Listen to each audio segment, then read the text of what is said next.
what's the best approach for scaling ad budgets? Ooh, great question. On Meta, by the way, like specifically. Yeah, Google's a different beast. Yeah. On Meta, you kind of have what I would call vertical scaling or horizontal scaling.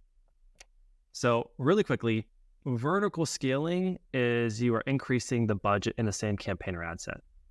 Horizontal scaling in the ad account is where you are duplicating the campaign to try to get the same campaign, but duplicating across. Like you have one campaign at 500 a day. A way of scaling is to duplicate it 4 or 5 times, right? Now you have 2K a day spent. So that's both ways. Our preferred way, what we do first is we start by increasing the budget 20% every 1 to 2 days, while also looking at on Shopify metrics of new customer revenue, AMER, to see does that follow suit. If it follows suit, it shows we have a strong correlation and we'll keep on that path. So that's typically our method. And you can increase a budget over the course of 1 to 2 weeks scaling by 200-300% very quickly. So that's our method typically. What are the signs to look out for as that 20% keeps going? What are the signs to look out for to go, let's start, it ain't working, right? We can't just keep doing that. Where are the diminishing returns, or what do we look out for there? Oh man, that's a phenomenal question. Can I actually show an example? I think this would really help to paint that question. Yeah, let's do it. Okay, so I want to share you guys how we think, and that's going to answer your question, D. This is something we use internally. This is super top secret. You can get some of this stuff elsewhere, but we use an internal tracking log.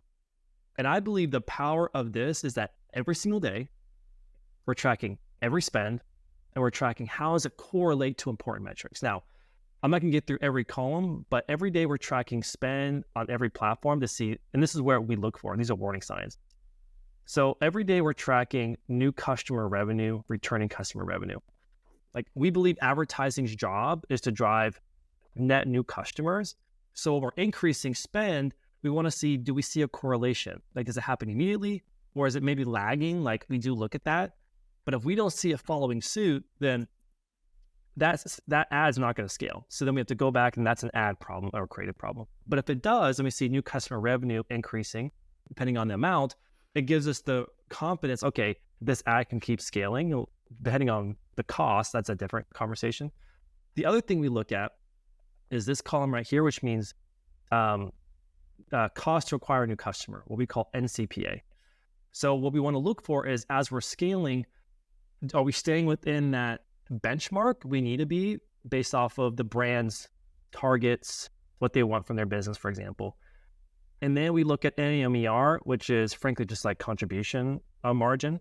It's what is the overall gross revenue of new customers divided by gross advertising spend?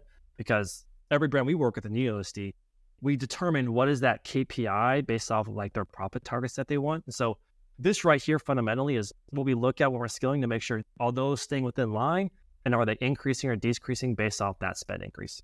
Nice. Yeah, so glad that you share that. And by the way, for everyone watching, checkmate.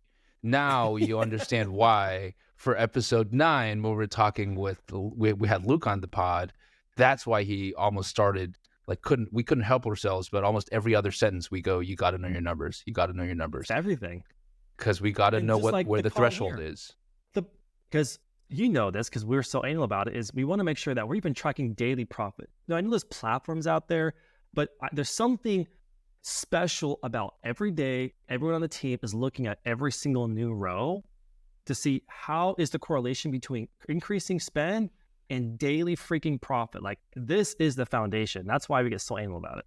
Yeah, for sure. And I think that is also, to go back to our episode around what makes a good growth strategist, that also is the delineation between, if you say, for example, have a dedicated media buyer versus and also a dedicated high-level strategist, right?